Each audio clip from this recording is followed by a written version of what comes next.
So yeah, so we about to pretty much do some paperwork. Because the question is I'm saying, are there Bloods, are there Crips or MS-13, and I'm saying, I'm gonna just keep it specific. People are asking us if there's gangs in Washington D.C. Um, yeah, there are gangs in Washington D.C. We about to go into just pretty much paperwork. We're not gonna do too much. We're not going, I'm saying, make some type of fancy type of YouTube with all the extra, I'm saying, theatrics and all of that.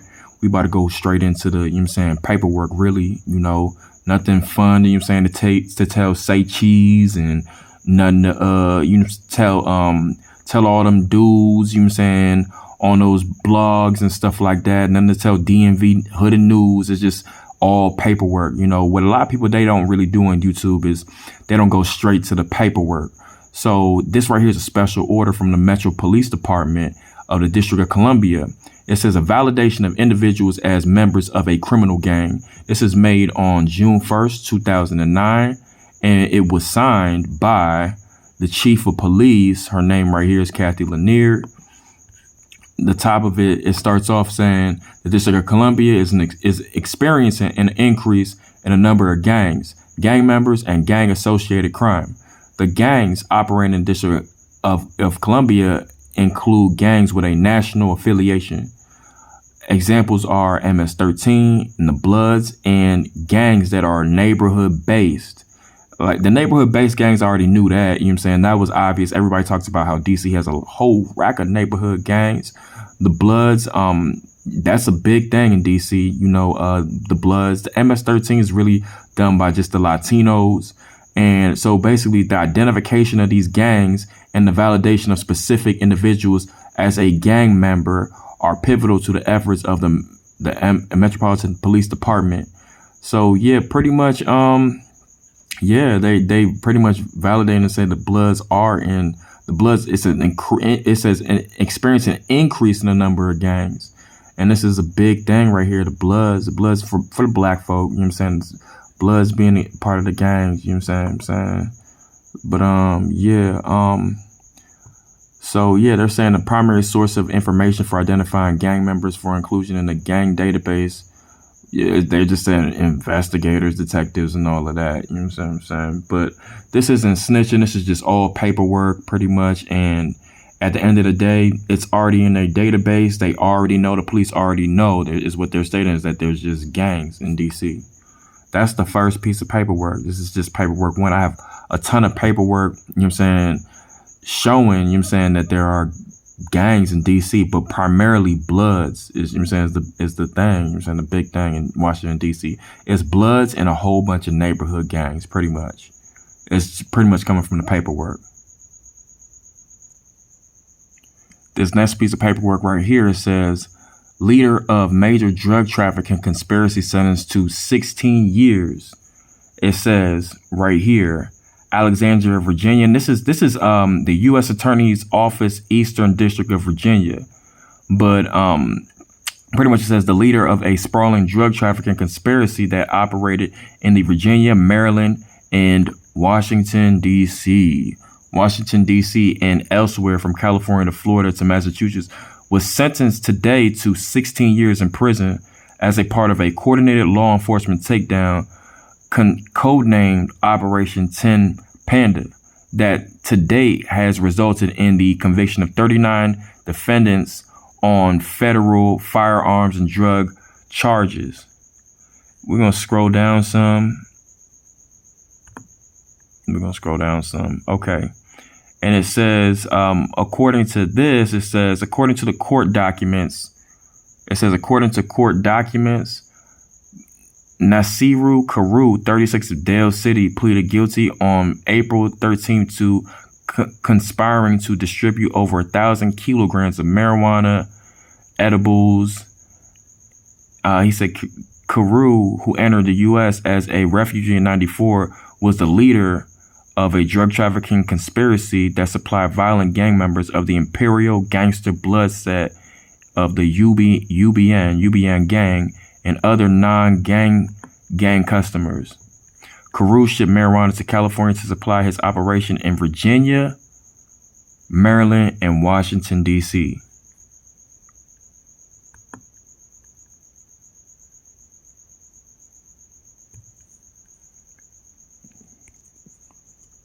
this states right here, it says, local law enforcement, investigators, and prosecutors began jointly investigating blood gangs, and other drug distributors involved in violent crime and other criminal activity in Northern Virginia. Multiple criminal acts were tied to gang and drug activity. During the course of the investigation, more than 40 individuals throughout Virginia, Maryland, and the District of Columbia and California were illegally selling firearms, controlled substances, XYZ. This is all paperwork. It's all paperwork. It's already in there pretty much, but yes, it's all paperwork. All this is paperwork pretty much. It's already saying that the Washington, D.C. Metro Police Department provided significant assistance during the operation, XYZ. It's all paperwork.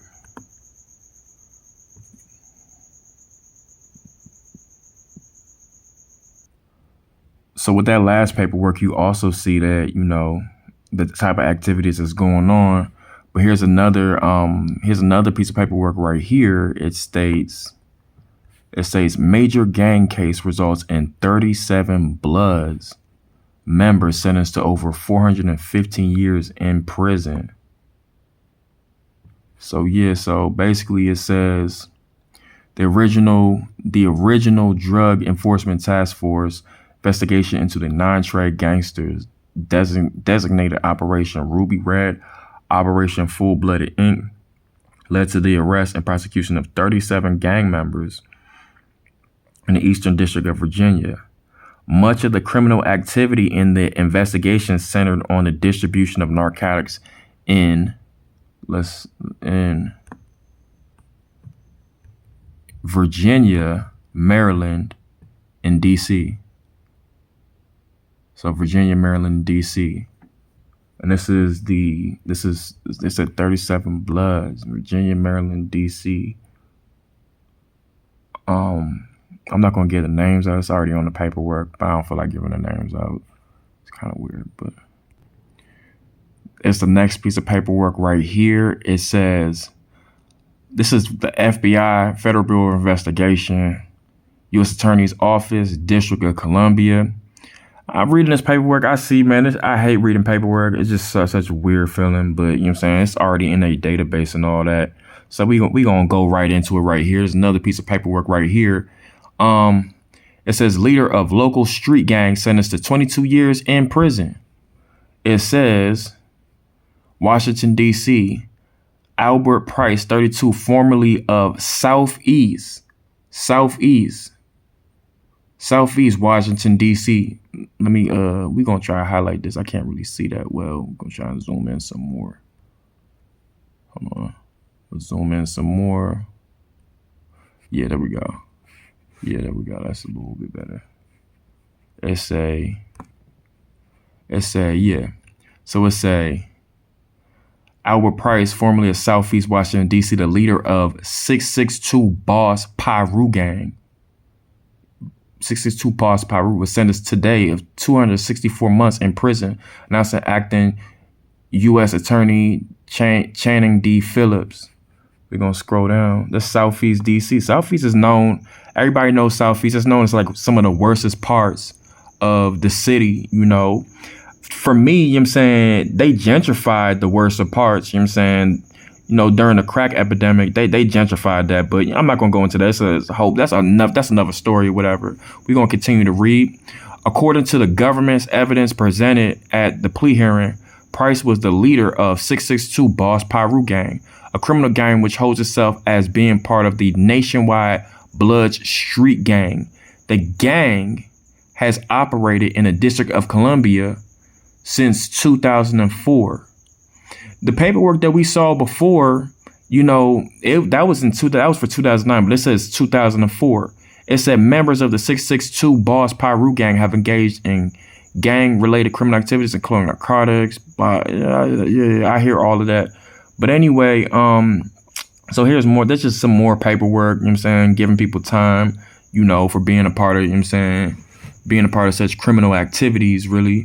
But that's Washington, D.C. right there. It's in the vicinity of Benton Road Metro Station. Everybody knows Benton Road. Benton Road is treacherous area or whatever. You know, it's one of the most treacherous areas in the district, really. You know, Southeast is treacherous. I always thought there was another part, but they gentrified. From what I heard, they gentrified, you know, but it is what it is, you know. And last but not least this is from '08. This is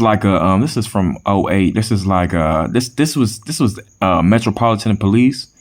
They have they pretty much have like they have like a memo, but they posted it in the Washington Examiner.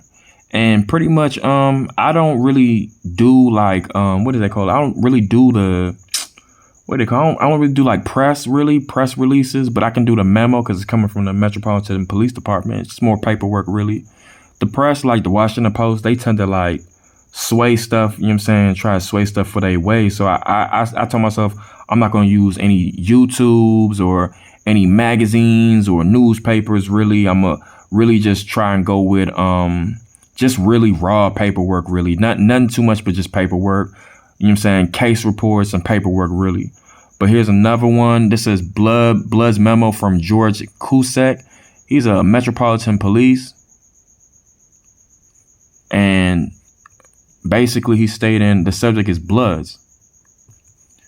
He said, the Intelligence Division has verified that there are bona fide members of Bloods gang living and operating in the District of Columbia. In the 3rd District, there's a information that there may be Bloods in the area of 7th O Street Northwest. Also, the Intelligence Division has stopped members of the Bloods in the Adams Morgan area. Detective Corey Perkins with the Intelligence Division is heading the investigation. If anyone comes into contact with someone who they believe may be associated, shall contact the Intelligence Division. Yeah, and I hear all this, man. It just seemed like they really like old school a little bit, you know what I'm saying, with their reports and all that. Like, you know what I'm saying, they a little old school out the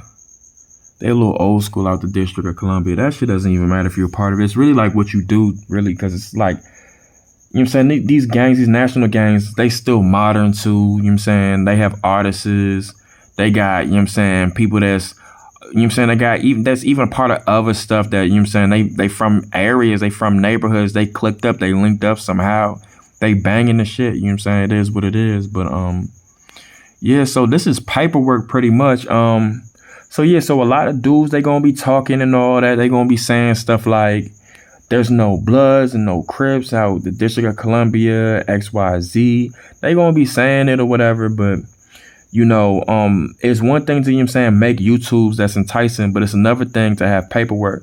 The paperwork is, you know what I'm saying, way above, you know what I'm saying, the YouTube. I can say the sky is green in YouTube, and then, you know, I can try to prove my point, but there's no paperwork, the sky is green. So, you know, at the end of the day, this is what it is the paperwork. So are there Bloods, are there gangs, you know what I'm saying, national gangs at that, in Washington, D.C., in the D.C. area, which also compromises Prince George's County? Yes, there is. Yes, there is.